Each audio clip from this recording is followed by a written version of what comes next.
Om Para Brahmaya Vidmahe Shiva Tattvaya Dhimai Tanno Mohan Prachodayat. Om Para Brahmaya Vidmahe Shiva Tattvaya Dhimai Tanno Mohan Prachodayat. Om Para Brahmaya Vidmahe Shiva Tattvaya Dhimai Tanno Mohan Prachodaya. Om Gam Ganeshaya.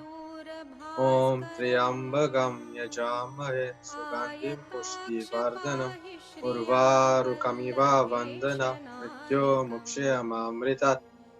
Om Triambagam Yajamahe Sugandhim Pushti Vardhanam Urvarukamiva Vandana Mrityo Mukshayamamritat.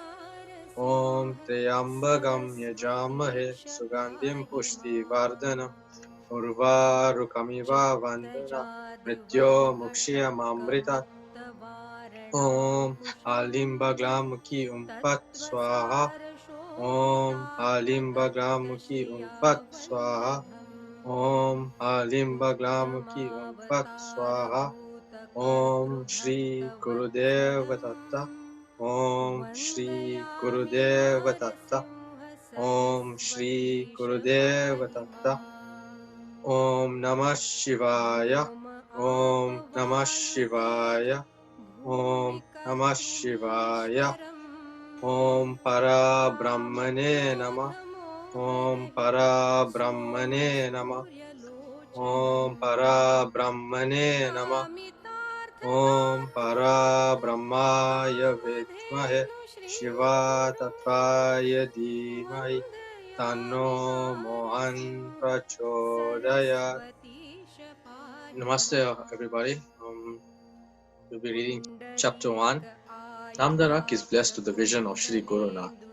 To transcribe into finite language, in the confines of limited vocabulary, the infinite glory and effulgence of Guru Dattatreya, the unified manifestation of the Supreme Trinity, Brahma, Vishnu and Maheshwara, is an impossible task for any. Even the Vedas fail to beat a retreat faltering and excuse, not thirst. But even so, if at least a small and single ray of supreme effulgence of the Godhead can be captured, that is enough to redeem the world. And through divine grace, the impossible becomes possible, to some, or a little extent at least. Saraswati Gangadhara, the blessed devotee of DattaTapovan Sri Narasimha Saraswati, before setting out to write the sacred Guru Charitra, the life and story of the avatar, invokes the grace of Lord Ganesha. Without Lord Ganesha's grace, nothing can be achieved. He is Mangala Murti, the embodiment of all the auspicious attributes and the abode of all auspiciousness. He is the most easily pleased, responds instantaneously, and bestows his grace ever ready on whosoever calls out to him. He makes the impossible possible.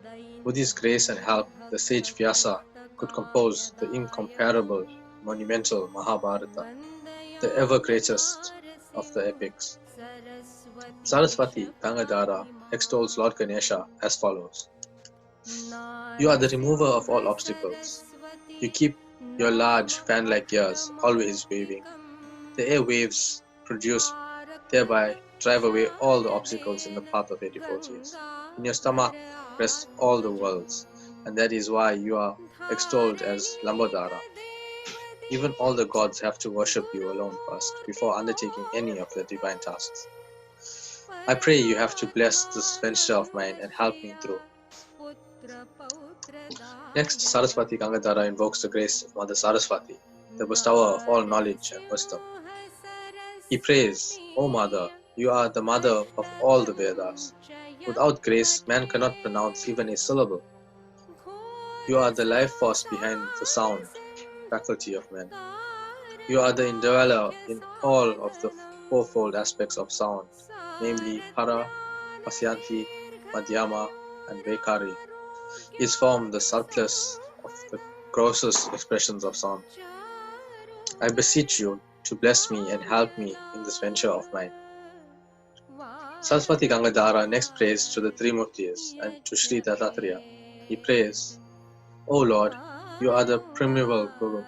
You are the one who incarnated in the Kali age as Sri Narasimha Saraswati to redeem people from their ignorance and their ills. With full faith that you alone are going to steer me through this colossal venture, I am setting out upon this task. It is like the child trying to catch the moon by stretching out his hand, but even so, I have complete faith in you that you will help me through. Thus, Saraswati Gangadhara starts the divine narrative, the Guru Charitra. As a prelude, he gives a brief account of his lineage and of his immediate forebears. He belongs to the Kaundinya Gotra. He is of the fourth generation in this line, reckoning from Sayamdev. Sayamdev's son was Nagnath, and Nagnath's son was Deora.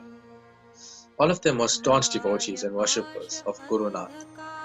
Sayamdev and Nagnath, the blessed privilege of being the closest disciples of Guru Nath and of serving the Master in his lifetime. It was because of their merit earned by them that one among their family, Saraswati Gangadhara, could become an instrument of the Lord to write about the divine Leelas of the great Dattavatara for the benefit of humanity and the world. It should, however, be understood that the life of any great saint or master, as much more so of an avatar like that of Sri Narasimha Saraswati, is like a huge iceberg lying submerged in the frozen waters of the ocean, and showing but a tiny crest or pinnacle afloat upon the waters. What will be discernible to human eyes is just the tiny portion afloat above the waters, but not the mountain-sized iceberg submerged under the water. So also in the following account of Guru Nath's life, it is but a fraction of his glory that will be delineated. It is impossible for any to describe the Avatar's full glory. He is a mystery beyond all human comprehension. Now begins the sacred Guru Charitra narrative.